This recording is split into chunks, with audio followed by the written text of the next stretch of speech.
Барлығыңызға сәлем достар. Бүгінгі жаңа блогты ас үйден бастадым. Бүгін менде мынандай хаос болып жатыр.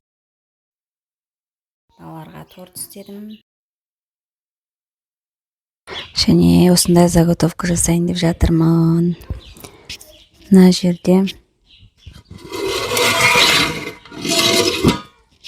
пельменге қамыр басырып қойдым. Мына жерде нан бар.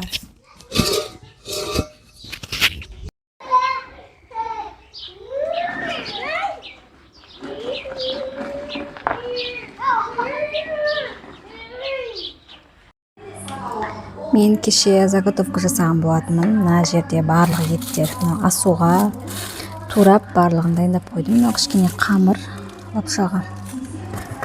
Мына жерде самса, тефтели және манты, кішкене пельмен дайындадым. Осылай заготовка жасап қойдым. Бұл бізге бір аптаға жетеді. Ал манты бір істегенде таусылады, өйткені біздің үйде адам көп.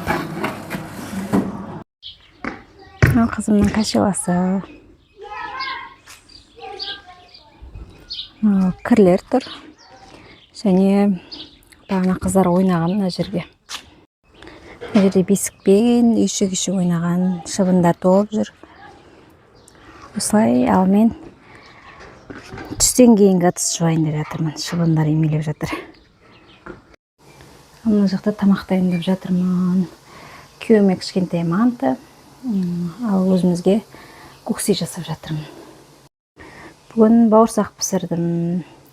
Және пирожки пісірдім балаларға деп.